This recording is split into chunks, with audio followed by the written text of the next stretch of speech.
قرآن میں مردوں کے لیے حوروں کا ذکر ہے اور عورتوں کے لیے خاموشی ہے۔ آج کل نا یہ اعتراض بہت عام ہے کہ یہ مذہب تو مردوں کا بنایا ہوا ہے، جنت بھی مردوں کے لیے، انعام کی تفسیر بھی اسی کے لیے، اور عورتوں کو بس حاشیے پہ رکھ دیا گیا ہے۔ اگر خدا واقعی انصاف کرنے والا ہے تو آدھی انسانیت کے انعام پہ اتنی خاموشی کیوں؟ اعتراض واقعی وزنی ہے۔ اب اس کا جواب دیکھتے ہیں۔ پہلی بات، قرآن جب جنت کا وعدہ کرتا ہے تو اس کے الفاظ بہت واضح ہیں۔ جو بھی نیک عمل کرے گا، مرد ہو یا عورت، بشرطیہ کہ وہ مومن ہو، ہم اسے پاکیزہ زندگی دیں گے۔ جنت کا جو دروازہ ہے نا، اس کے اوپر بورڈ نہیں لگا ہوگا کہ یہ مرد یا عورت کے لیے ہے۔ انعام کا وعدہ دونوں کے لیے بالکل برابر ہے۔ تو پھر یہ فرق کہاں ہے؟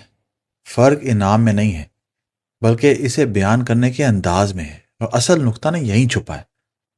آپ کسی بھی عام آدمی سے نہ کھڑے ہو کے پوچھ لیں گے بھائی تمہیں زندگی میں کیا چاہیے، وہ فوراً آپ کو نا انگلیوں پہ گن کے بتا دے گا۔ ایک اچھا گھر ہو، گاڑی ہو، خوبصورت بیوی ہو، اور بس سکون۔ مرد کی خواہشات ایک سیدھی لکیر کی طرح ہوتی ہے، بہت سادہ۔ آپ انہیں بآسانی نا ایک کاغذ پہ لکھ سکتے ہیں۔ اب یہی سوال آپ کسی عورت سے پوچھیں، وہ فوراً جواب نہیں دے گی، کیونکہ اس کی خواہشات کی کوئی ایک چیک لسٹ نہیں ہوتی۔ اس کی طلب ایک پوری کیفیت کا نام ہے۔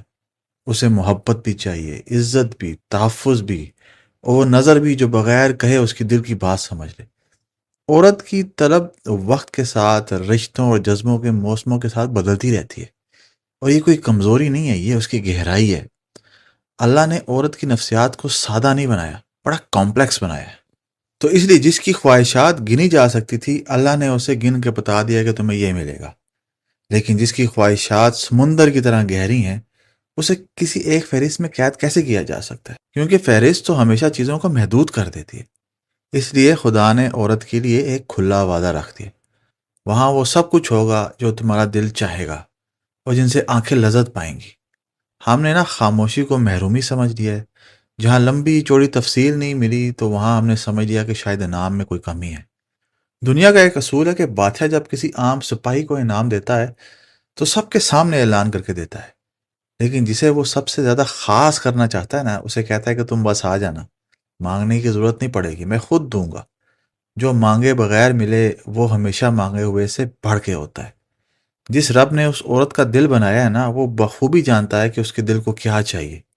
جس کے انعام کی تفسیر خدا نے دنیا کی نظروں سے چھپا کر اپنے پاس رکھی ہے، وہ محروم نہیں، وہ سب سے زیادہ نوازا ہوا ہے۔ سوچیے گا ضرور۔ سلام علیکم۔